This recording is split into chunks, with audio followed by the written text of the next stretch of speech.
Let's take it back to the 90s where the moshing wasn't just a sport, it was a lifestyle.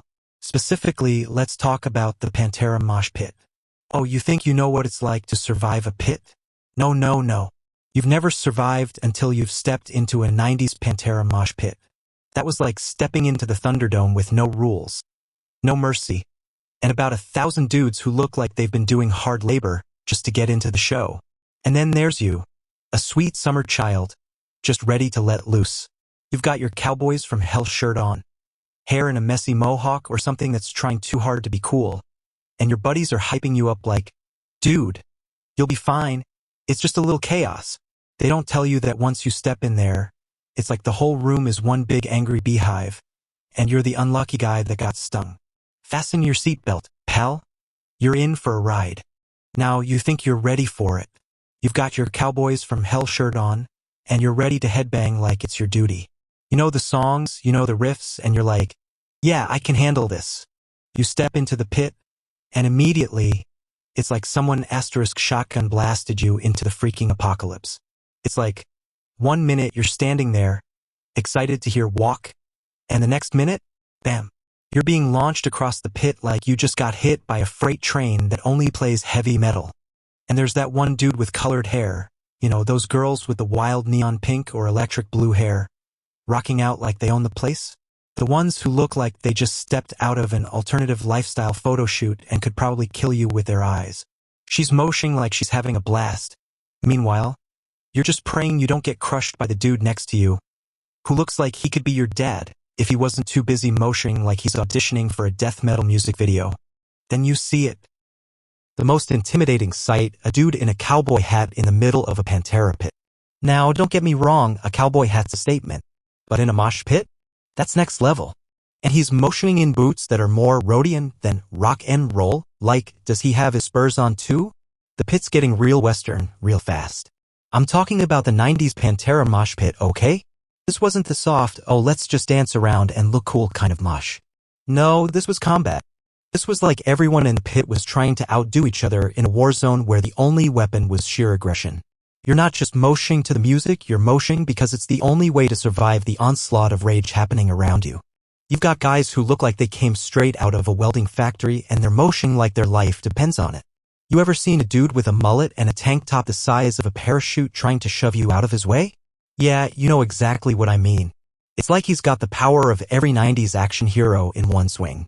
He's got that don't mess with me energy like his last fight was with a bear, and guess what? He won.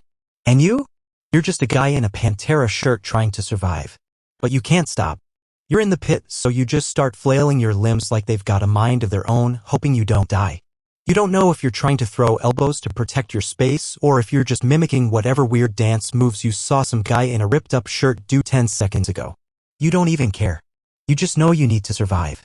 And there's that smell, it's a mix of sweat, weed smoke, and a little bit of fear.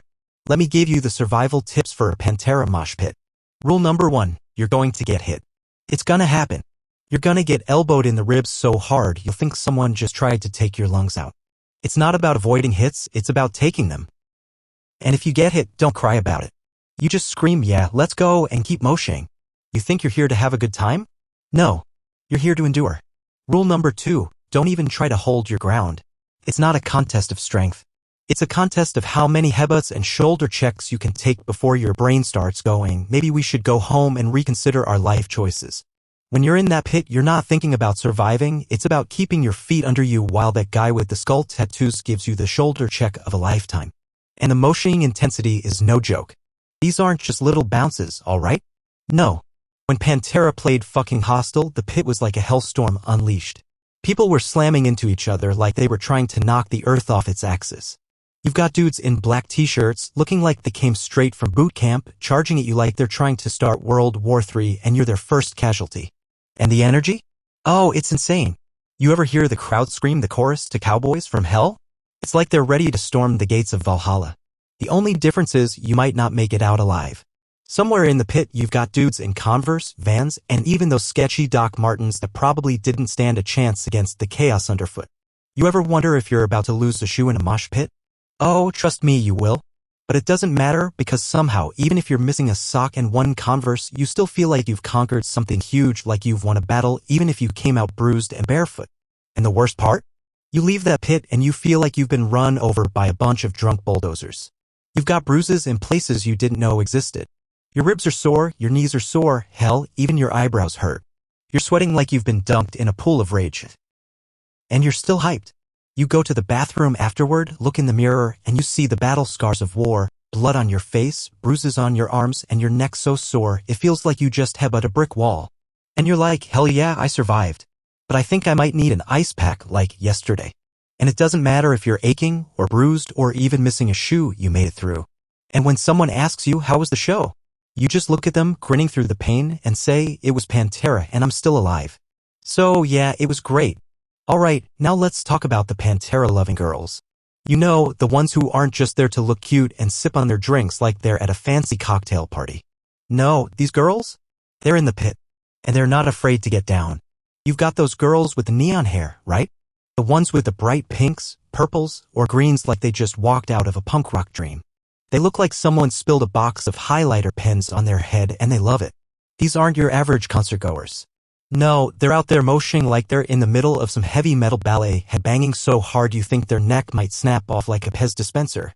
And you can't help but watch in awe as they dodge elbows and shoves like they've been doing this since birth. It's almost like they're not even sweating. They're like, you think that was a hard hit? Bitch, I've been thrown into a wall by a dude in a camo vest. This is nothing.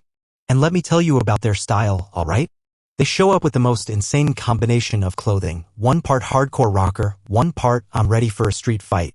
You'll see a girl in a studded vest, probably wearing a vintage Pantera shirt that's so worn out it looks like it was made in the 80s, even though it's from the 90s. They've got the ripped jeans, the bandanas tied around their legs, and they've got the kind of energy that says, you know what? I'm gonna moshing and make this look like an art form. And you will see them throw down. Like, 1 second, they're just casually moshing along, headbanging like a badass, then wham! A dude the size of a fridge tries to elbow them and they just... Nope. They grab his arm, spin him around like they're auditioning for a WWE match, and send him flying. And then, like, they don't even break a sweat. They're just like, oh, it's cool, no big deal. I've been in worse situations, like dealing with my mom on a bad day. But hey, if you need help getting up, I can send you a TikTok tutorial on how to handle rejection. But let's be real. Half the time, they're the ones leading the charge in the pit. The energy they bring is like they walked straight out of a metal music video. Head held high, boots stomping to the beat like they were born to be in a Pantera mosh pit. They're out there turning the chaos into choreography, not even breaking a nail. Meanwhile, you're over there trying to make sure your teeth are still in your mouth after someone's shoe went full force into your face. And they've got that fire, that energy, that I'm gonna take you down but still look cool doing it kind of vibe. They're not just moshing, they're owning it. They're out there in the chaos, flipping their hair and laughing, like it's some wild roller coaster ride where they know they're gonna win. You can't help but respect it. You try to dodge the elbows, and they're out there slamming into the pit like it's their job. Like, I'm not just here for the show. I'm here to dominate the pit. And you're gonna be lucky if I don't take your shoes, too. Now, I gotta tell you something. You think you're ready for the Pantera show? But trust me, nothing can prepare you for what's about to go down when you pop a couple of talking shrooms. Oh yeah. Suddenly, that stage isn't just a stage anymore. It's a whole other dimension. You're in the pit, feeling the bass in your bones like it's vibrating your soul, and then, bam, you look up. And there he is. Dimebag Darrell. But this isn't just Dimebag, alright? No, this is Dimebag Ascended. He's not just a guitarist anymore. He's become some sort of guitar god, floating above the crowd like he's straight out of a heavy metal nirvana. The man is a force of nature, and you're standing there, tripping balls, thinking, holy hell, did he just turn into a lightning bolt with a guitar? And the shrooms? Oh, they're talking to you now. They're saying stuff like, you see that? That's a god. The strings are his power. You're just a spectator in this cosmic mosh pit, and Dimebag? Dimebag is the storm. And you're like, what the hell, man? You guys are mushrooms, chill out. But it doesn't matter because in that moment, you're feeling it. You're feeling that electric energy zapping through the air like the pit is the center of the universe. Dimebag starts shredding, right? And you swear you can feel every note in your chest. It's like each riff is a punch from the gods themselves. Boom, there's cemetery gates, and suddenly it's not just a song anymore. It's a ritual. The pit is alive. You're not just moshing with people, you're moshing with history. Every strum, every note makes the air feel like it's charged with pure raw power. And the shrooms are telling you you're part of something bigger, man. Dimebag is channeling the power of the guitar gods themselves, and you're lucky enough to be in the same universe as him. So enjoy this, because this is once in a lifetime. Now you're tripping out hardcore, and the next thing you know, the crowd is chanting dime. Dime. Dime. And it's like you're not just hearing the chants, you're feeling them. It's like the whole crowd is a single organism, a massive, screaming, moshing beast united by the power of Dimebag's riffs. It's as if the man himself is controlling the entire universe through his guitar, and you're just a little speck of dust caught in his cosmic mosh pit. But here's the wildest part. You're standing there, eyes wide, head still bouncing to the rhythm, and suddenly the shrooms start talking again. They're like, he's transcending, dude. Look at him, he's not just playing music. He's becoming the music. He is the guitar god now. And you're like, what? This is crazy. Did Dimebag just turn into the music? And sure enough, you're staring up at him, and it's like he's merging with the sound. The air around him is vibrating so intensely that it feels like you're in the middle of a thunderstorm, but the only thing you're getting hit with is pure guitar riff power. Then the solo comes in, that solo. The one that makes every other guitar solo sound like a broken kazoo. Dimebag's fingers are flying so fast that you can barely keep up, and then, in a moment of pure clarity, you realize something. Dimebag didn't just play guitar. He became the guitar. He's in the strings. He's in the wood of the guitar. He's in the amp. He's not playing the music, he is the music. And you, my friend, are just fortunate enough to witness the birth of a guitar god. You thought you were going to the show to hear some metal? Nah, you came to witness a god at work. And you're in the pit. And for the next couple of hours, you're a part of this holy symphony of chaos. The shrooms start telling you this is your new reality. Welcome to the universe of Dimebag, where the music lives, breathes, and destroys all who oppose it. And honestly, you can't argue. It's like you're living in a metal dreamscape, and Dimebag is the eternal ruler of the Sonic Kingdom. And when the show ends and you leave the pit, bruised and battered like you've been through a war, you know you've experienced something that no one will ever fully understand. But you felt it. You saw the transformation. And all you can say is, Dimebag Darrell? Yeah, he's a guitar god. So yeah, that's the 90s Pantera mosh pit for you. You go in thinking you're gonna listen to some of the heaviest metal you've ever heard, and you leave with a newfound appreciation for your body's ability to take punishment. But no matter what, you can't wait for the next one. And if you're heading into a Pantera pit, remember to bring your elbow pads, your spine protection, and maybe a stretcher, just in case. And definitely don't forget that cowboy hat. Trust me, you'll need it, because when the crowd starts getting wild, you want something to grab onto. Thanks, everybody, stay safe, and if you're going to mosh, be ready to get dirty.